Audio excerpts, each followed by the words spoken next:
Hey everybody, it's Pete Renzulli. Welcome to Stock Trading Pro. Today's stock market update is going to be a really, really important one. As we discussed, there is a critical level that you need to know in the stock market right now. If this level holds, we should get a little bit of a rally, which buyers stepped in yesterday and tried to hold this level. They were pounding the bid, selling, and we had a little bit of a rally yesterday afternoon in the stock market, and we're following up a little bit this morning. Now, we expected yesterday morning to actually have a higher opening, but we didn't get it. We actually had fast selling out of the market yesterday. So we're going to give you today's game plan for what we're looking at for today. For next week, we're also going to review some trading lessons from last night's coaching call, which we have every Monday and Thursday night. If you'd like to attend those coaching calls, our next boot camp starts on Monday. Click the link below the video. You can get some more information. There's a 37-minute training video in there as well. So I wrote everything down. I want to make sure I cover everything that we want to talk about today. Fridays can go quick. We're going to talk about that key level and how to trade it. And if the stock market breaks that key level, what the next level of support is and how I'm looking to trade it if we do break below that level. We're going to review some coaching lessons. We're going to do sector rotations. We're going to talk about two stocks that had earnings, how we're going to trade them. We're going to talk about the electric vehicle stocks, specifically the Chinese electric vehicle stocks. We'll take a look at Tesla stock. It's actually a little bit bearish right now. And then we're going to finish up. If we have some time, we're going to finish up with your stock picks. So welcome to today's Stock Market Live. We have a ton of stuff to talk about. Stick around. Be back in just 1 second. Okay, so good morning, everybody. If you happen to be watching this in the afternoon or at night, good afternoon. Thank you so much for joining me. We have a ton of stuff to talk about. I want to go right over into the markets. First, we're going to take a look at the futures, and we're trading up a little bit right now. You can see we're giving it back. Same thing as yesterday. We're actually opened lower, right? Here's the thing I want to talk about, and this is the big level. This is everything, and you can see here, this is even the long-term price. We hit it down in the morning. We brushed. We were dancing around this thing quite a bit yesterday afternoon, got a little bit of a rally, and we're up again this morning. But here's the thing. One of the most important things when you're involved in the stock market, whether you're buying short-term, day trading, swing trading, especially on those time frames, because you really got to be diligent with your stops. If price levels get taken out and your trade's not working out, my gosh, it's so important to know where other people are looking, because it eventually becomes a self-fulfilling prophecy. Now, if you remember about 2 weeks ago, we started to talk about the average true move in the S&P 500 and how that was giving us really good parameters and levels to be trading off of to determine whether or not we are looking for buying at particular levels or if there's still more room to go as far as the downside in this case. So I want to work on over, and we're going to talk about that for a second, because we actually measured these two different moves. We were looking at this rally over here, and we had a pullback, and we had sideways, and we went up, right? But that's a bullish type price action. We're actually now talking about how are we measuring the down moves in 2022, right? So we started to work our way over here. Once this level got taken out over here, that kind of validated this push down, rally, did not fill the gap, and you can actually see perfectly we rallied right back up to that level, which, by the way, keep your technical analysis as simple as possible. You want to be able to make decisions with conviction quickly. And if you look at what we have on the chart here, we simply drew this breakdown after this gap. And over here, about 10 days later, it came right perfectly back to that level before this sold off. So if you happen to be new to the channel, if you happen to be new to what we do, first, if we do a good job, please do me a favor. Make sure you hit that subscribe button. What we are really focused on, whether it's buying opportunities or short selling opportunities, we all understand the two critical things: order flow and tape reading. Order flow is it obvious? Is smart money pushing a stock up or down? And is it obvious? The second part of the tape reading part of it, is it still valid? That's the big thing, because a lot of people got into trouble as 2022 started, holding positions from 2021 without having a structure to determine, is order flow still valid or has it changed? What we're looking at now, once it changed and we started to push down, which was right here at this level, we then needed to start measuring the previous moves to determine how far down can we expect the market to fall if it does fall. So we started to measure from there, roughly $30. Then we started to measure from here, which was the next move down, which was roughly $30, right from here down to here, right around 33.80. Then we did the same thing from over here to here, right? And we were very clear that we said 360 was the next level. So it's kind of fulfilling itself. Now, here's the thing. And for those of you that think that you need to know more, you need to forecast the stock market, you don't need to forecast. What you need to know is what probably happens and what you will definitely do. That second part is the really important part, because if what you see is happening, you have to trade with conviction. If what you want to see is not there, you have to do nothing. You have to make a cup of coffee and you sit back and you wait for better opportunities. Right now, short sellers are kind of happy. We are pushing down hard and pausing, pushing down hard and pausing. So the critical level that we need to know right now is 360. If 360, and we got to push down and a pause, a push down and a pause, a push down and a pause, and now we're pausing here for 5 days. And by the way, we're going to talk about trading during that 5-day pause. We got some really good follow-up from last night's coaching session that I want to share with you. So the most likely move right now after this pause is a 30-point move to the downside. Now, I know nobody wants to hear that, right? Nobody, including me, wants the stock market to go down. It's just more fun to be a buyer. It's more fun to watch the stock market go up. But the reality is interest rates are going up. Inflation is going up. We're going to get some more economic data this morning. We can't force the market to do what we want it to do. We have to pay attention to what the stock market is telling us and then take appropriate action. So if you do not understand short selling and you don't want to understand short selling to take advantage of it, you don't want to short sell betting they go down, you don't want to short sell by buying puts, then you have to make a decision. You're either going to hedge your long portfolio or you're going to do nothing. So let's map out, if you're going to do nothing, what that looks like. So the next push that we're anticipating in the market, and I'm actually going to go out to the weekly chart here because we got a little bit of room to the downside. If we're looking at 360, we have two different levels. There's this 336 level, which is a little bit less than 30, but then we got down here to 330, right in that area. So we are essentially looking at right now, if 360 in the S&P 500 breaks to the downside after this 5-day pause, 330 to 335 is the next support level. And we're talking about, we're going all the way back to a breakout level from 2020 over here. Now, is that scary? Well, you know what? Scared traders are unprepared traders. There's no other way to put it. If you watch what we do and you see how we help you map these things out, we have now just mapped out what we expect to happen in the next 5 days, the next 10 days. If you remember last week, we mapped this out as well. We said that 390 down to 360 was the level that we were watching. And we paused. So we actually hit the level that we were watching. We didn't predict. Now, here's the challenging part. What if we rally from this spot? How do you trade a rally in this window, in this big bearish market? So this is the way I want to walk you through it. And this is something that we teach all day, every day. Understanding position size and understanding profit targets has to be taken into consideration with, are we in wide open road and trading in the direction of fast moving traffic?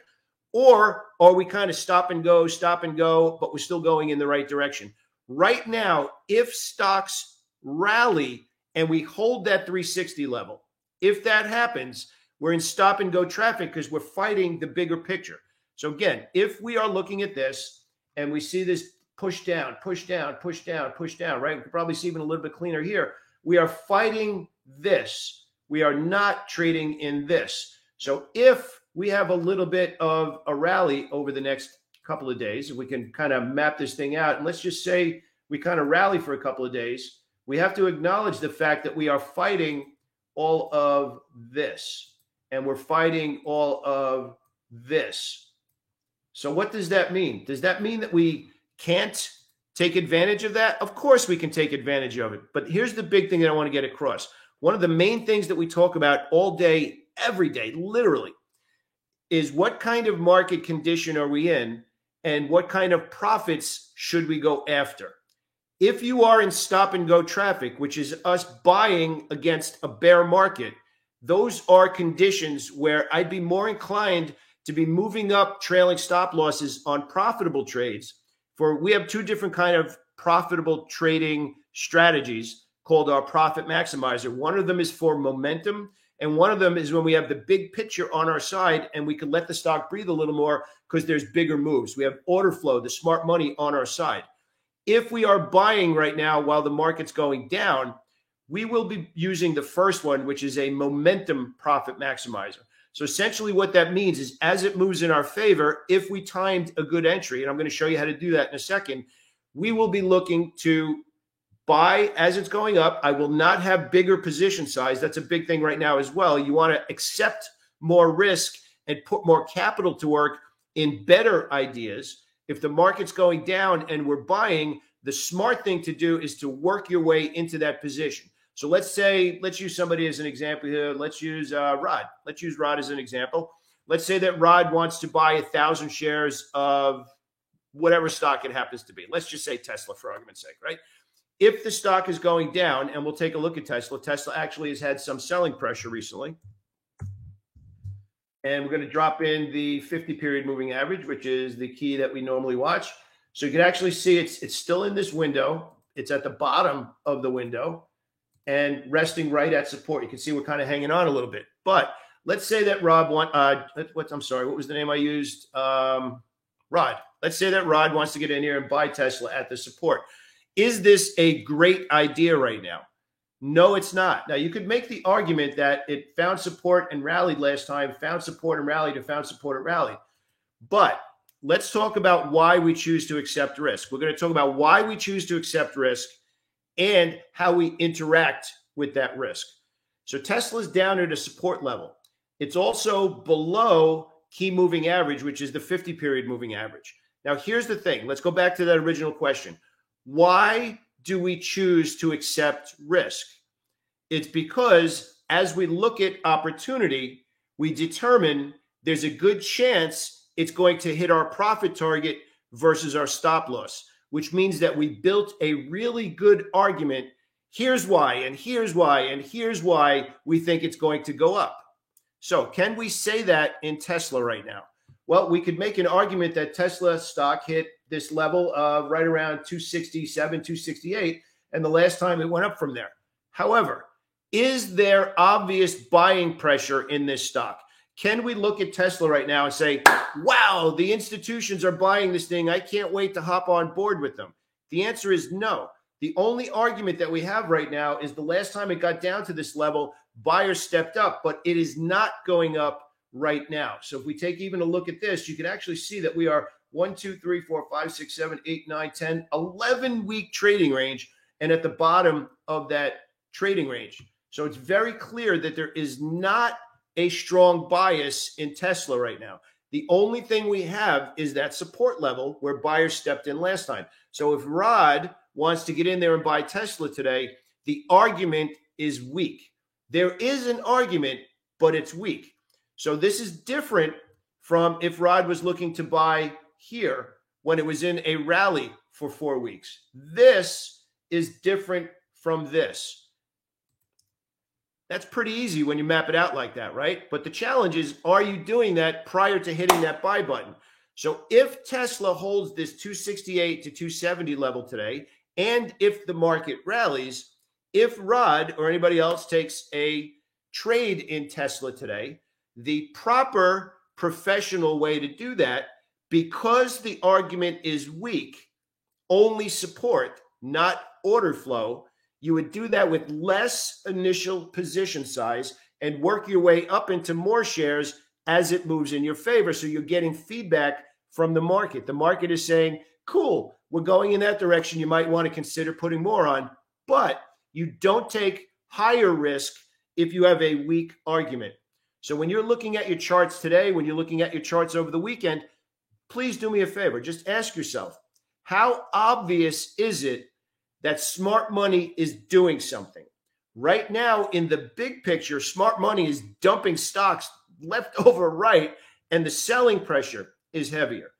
If we find buying opportunities in the current market conditions, it's critical that you understand that if you're buying, you're trading against all of that. So that means lower initial position size, and then as it moves in your favor, we want to be smart with the profits against that selling pressure and move up our trailing stop loss to book those profits tighter because we're trading against the big picture.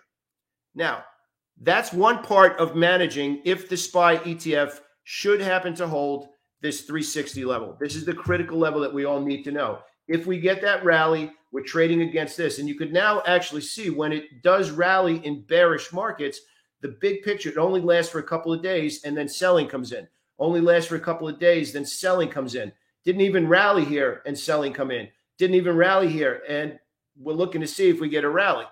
So what's kind of fun about this, and I love using the word fun when it comes to trading because all we're doing is putting the pieces together. What's fun now is if that happens, we are prepared. If that happens.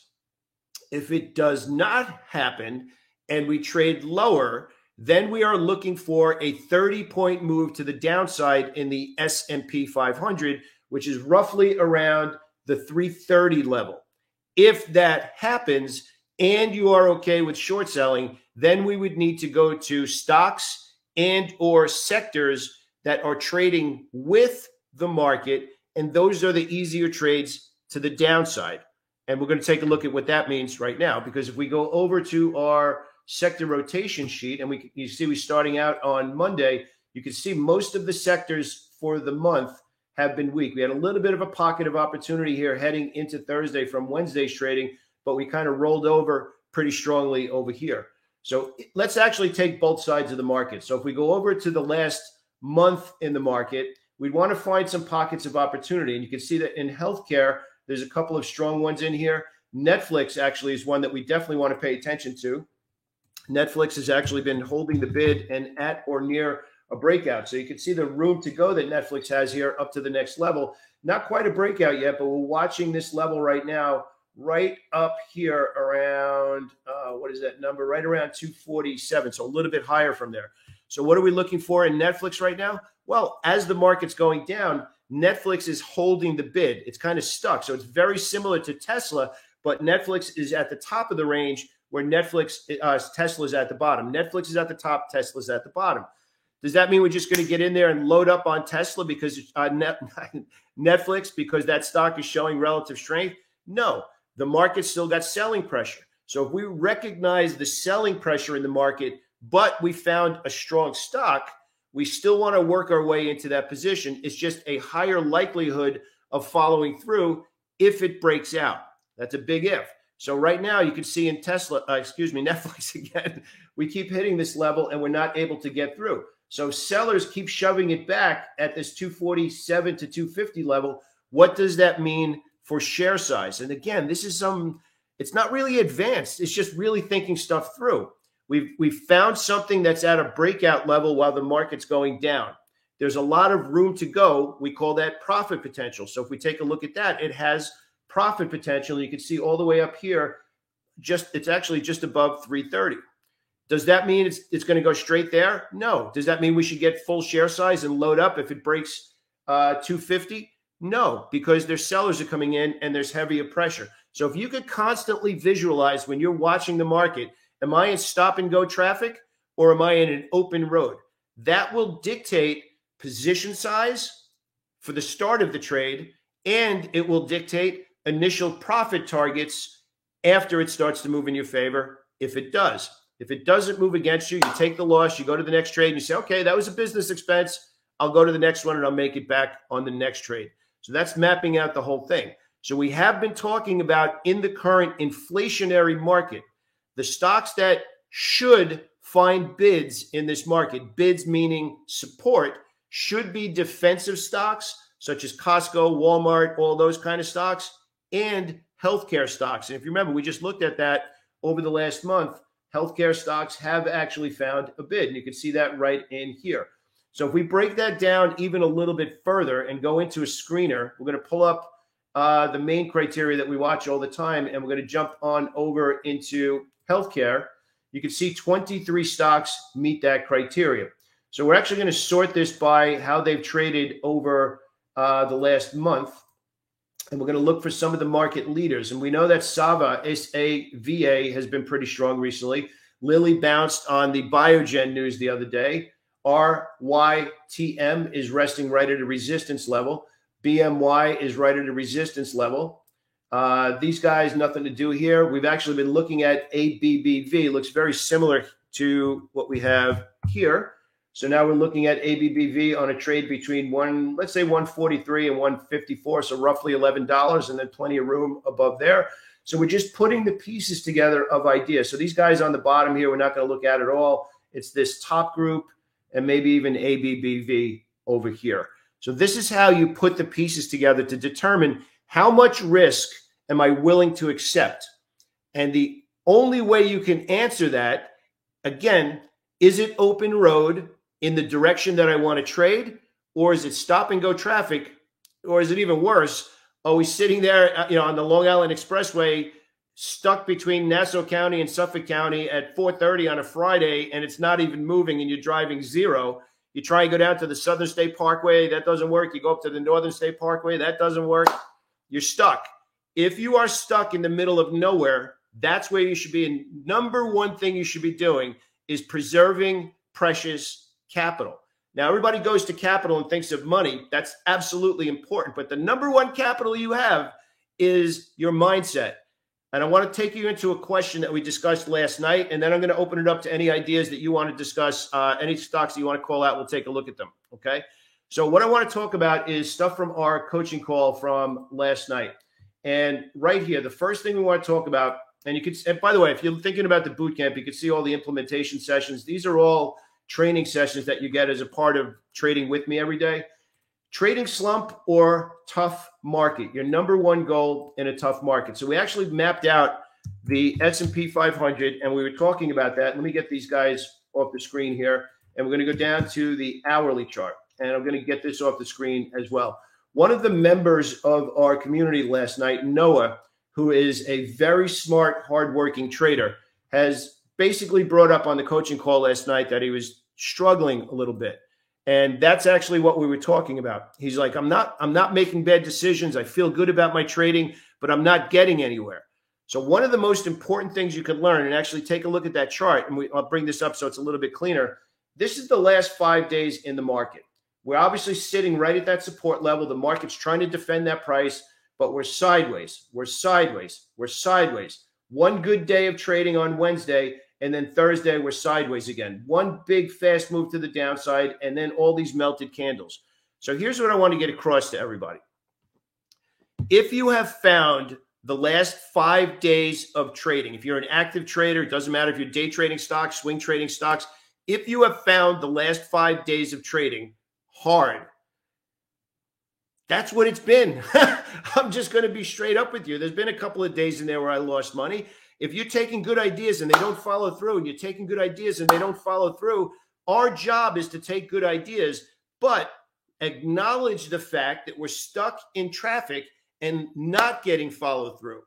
Lower our risk profile. And look, I'm just going to say it because we like to talk and live in reality here. Sometimes a small losing day is actually a good day if market conditions were tough and you recognized it.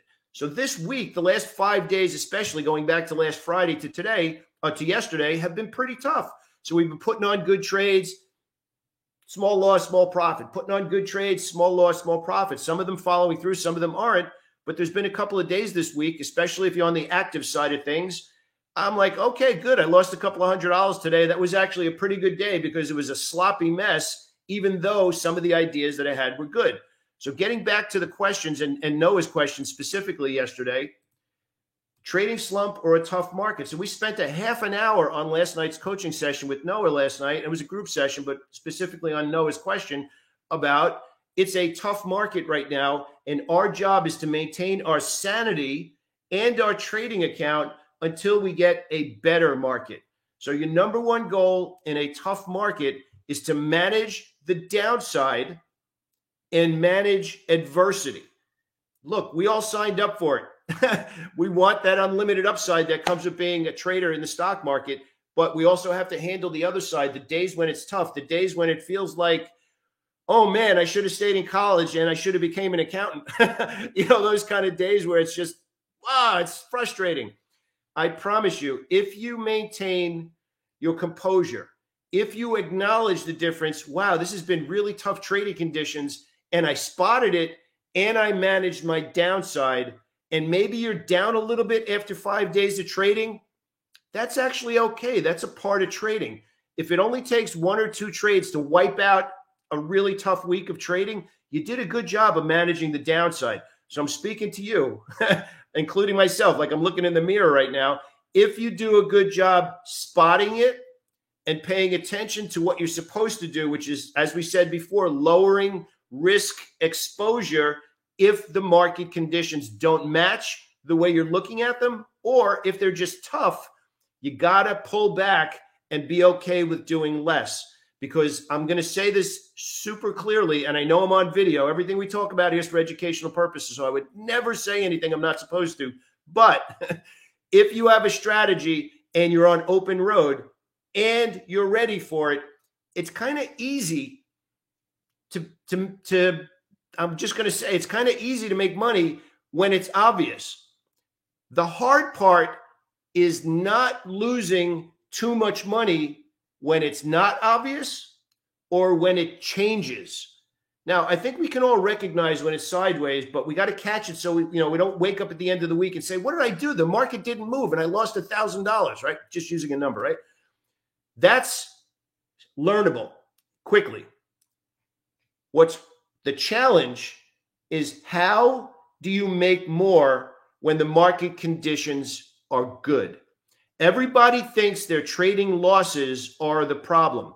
I am telling you for a fact, assuming you understand stop loss, you get out and you go to the next trade, right? Assuming you understand order flow and tape reading and you understand the optimal entry. You see a stop loss, bam, you're out, right? You pay that business expense and you go to the next trade.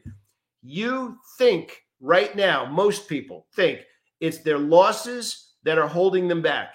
It's not your losses. It's understanding what kind of profits to go after based on the market conditions. Sometimes fast profits, moves in my favor, get out, right? Sometimes wide open road, you need to make more when the market is good and you're ready. You cannot make $1,000 if you were supposed to make $5,000, but you need to understand those conditions. So I'm going to challenge you right now. What is your strategy for profitable trades? And do you follow it flawlessly the same way that you follow exits for losses? Write that down. I'm going to say it one more time. What is your strategy for profitable trades? And is it as definite as when you take a stop loss? I promise you, if you spend the time determining what your profit-taking strategy is with the same amount of passion and attention that you give stop losses, everything will change. Now, holding winning trades is hard because we're afraid that profitable trade is going to be taken away, but it's the right thing to do, and it's where the highest levels of traders live. Learning to hold profitable trades longer when the market conditions call for it. Recently, buying opportunities have been more short-term and take the profit.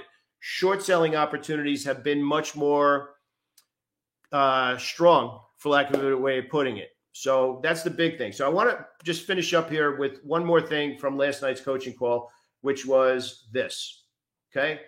Watching the training, trade, ask questions. Now, here's the thing. If you want to succeed in the markets, it's critical that you have a strategy. Now, the one thing that absolutely has to be a part of what you do, until you get better results, you have to ask better questions. You can't keep doing the same thing, hoping the market does you a favor. By a mile, and I can't say this any other way, the current market conditions are fast, volatile, heavy volume. The price action is amazing right now if you have a structure for looking at the market. So in other words, This is exactly what I'm looking for. Yeah. If I see it, I know what I'm going to do. But if I don't see it and I still trade anyway, the market's going to give you feedback that what you're looking at is wrong, or you don't know what you're looking at. The market is the greatest teacher ever. But are you paying attention to the results and then coming back with better questions?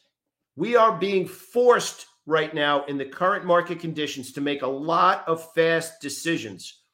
If fast decisions and the fast market have you overwhelmed right now, you need to spend some time with the legal pad and say, what do I know is absolutely not working? Make a big list, stop doing that, and then pay attention to feedback. Because then the next thing you need to make a list of is, what do I know absolutely works? I promise you, if you spend that time, it will first help you lose less money. The next step it will help give you confidence, because now you're only looking for certain things, not everything. And that really slows the market down. It makes it much easier to watch. And then the next step after that is understanding how to manage your profits. If all this is new to you, look, I'd love to see you in the boot camp with me next week. It starts next Monday. You can click the link below in the video. It's $195. You get 14 days and probably about 20 hours of trading with me and training. So if what I'm talking about right now is new to you, click the link below. I'd love to see you on the other side. What I want to do right now is I want to open up to some of the ideas that you're looking at right now, and we'll do a quick rundown on those ideas. And by the way, Micron and Nike also had earnings. Those are going to be very volatile today as well. And FedEx is actually setting up for a sell short today. I actually want to point out FedEx because we actually have a bear flag setting up in FedEx today. Here, this little short-term rally, we're actually looking for it to open higher and then make the next leg down. So let's actually take some ideas that you have in here today. We actually already talked about Tesla. We brought Tesla up. We talked about it sitting on the support level. What else do we got in here? Lennar. John, hey, John, good morning. Lennar's 62.50. Lennar's short to 62.50. So the home builders are taking a hit, and you can actually see how much we've been working them. I like that 62.50 level, John. I think you got plenty of room. Now, this is actually a pretty good one here because you can see that we're kind of stuck in this window right now, right? You can actually see that we're hanging out right in between. Clearly bearish, clearly stuck. If you have a position that's opened already right now, I wouldn't be looking to add until we get below this 73 level and then look for a run down to that 62.50 level. Minor support here, but first piece here, second piece here, looking for that move down there. That's how I'd be looking at that one right now. Nice. By the way, John, I know you've been on top of those stocks the last month or so. Great job. Andrew, good morning. How's it going? Good morning. Thank you so much for watching. Derek and his dad. Bob Curran, Netflix long. Bob, we actually spent a bunch of time talking about Netflix before. I don't know if you're on the call, but we like it. It's got to get above this 248 to 250 level, and it's got some room to go through there. And we also talked about this being a two-step trade as well. Because there's so much resistance here, once, twice, 3, 4 times, this would be a two-step trade where I'd get the first piece if it gets out of here, and I wouldn't add until the next pause outside of that level. But nice job picking a stock, Bob, that has relative strength there. Let's see. Derek, Asana. This is actually one that's in our watch list here today. It's actually traded. It's in the middle of a trading range. So really not an awesome idea right now. And we can actually, if we really bring this out, you can pretty much see that from the high to the low, we're pretty much right in the middle of that right now. So not a monster edge in Asana right now. Let's see. Good morning. How's it going? Goog. Let's take a look at Goog. All right. So Google's a bearish opportunity right now. It's still clearly you got to push down and a pause, a push down and a pause, a push down, and now a 5-day pause. Google has bearish order flow right now. There's my buddy Lewis. How's it going, Lewis? Good morning. Good morning. J&J still kind of stuck in this box here as well. It's got to get out of this window. You can actually see it broke it here. So the only reason I'd be looking long in J&J would have to get above 168. Other than that, I don't see a big edge there. Still kind of hanging out there. Let's see. Apple got that downgrade, and they came out with news about cutting their production. I don't like Apple long right now. It's that news is pretty significant. I'd really need to see this happen for a couple of days before I'm looking to get long Apple. William, how's it going? William, how's your eye? I know you had eye surgery like I did. How's it going? Oxy still has the news with Warren Buffett, right? Berkshire Hathaway is still loading up on these guys. Very tough call here. It's still in a bearish order flow. You know, we actually mentioned Oxy on one of our gameplay meetings recently. Everybody's, oh, the Berkshire Hathaway, they're buying it. Berkshire Hathaway's been buying it for the last 6 months. It's kind of late news to the story. So if we're looking to get long Oxy, we really need to see it break this 5-week move to the downside. You can actually see right there. Maybe it's starting to break it right now, but we got to get out of this level right now. I would need to see it have a little bit better price action beyond there, but I can understand why you're looking at it. Let's see. Hey, Franz, how are you? Good morning. Good morning. Microsoft, same as Google. Microsoft is bearish right now. Anything long in Microsoft would be a short-term trade like we were just talking about before. Let's see what else. Six Flags. Oh, I haven't looked at that one in a while. Take a look at Six Flags. Six Flags, bearish to neutral. It actually was stuck in a trading range here for months and actually bearish. I don't see anything to do here other than be looking at a short seller. Oh, you know what? Big thing I want to talk about that I almost forgot. The electric vehicle stocks, Chinese electric vehicle stocks reporting deliveries tomorrow, I believe on Saturday over the weekend, October 1st. One thing that we've been noticing in a big way here recently has been ENPH and, excuse me, not ENPH, XPEV, and the significant push to the downside, right? That looks pretty nasty. But the volume that has come into ENPH after this big move to the downside, this is accumulation type volume. So we're looking to see if we catch a little bit of a bid there. So keep an eye on those Chinese electric vehicle stocks over the weekend. They should be pretty volatile. As we mentioned, Nike did not have good earnings. They had supply chain issues. They're looking for short sales in that stock today. Micron, MU, also had earnings as well. So mapped out everything for the next week and possibly for the next few weeks. So if you're new to the channel, do me a favor. If we did a good job, give us a thumbs up and subscribe. If you want to trade with me for 2 weeks, click the link below and learn about the boot camp. There's a training video over there so you can learn about what's in it and how we do things. I'd love to see you in that as well. Thank you so much for joining me. Have an awesome day, everybody. I'll speak to you soon. Take care now.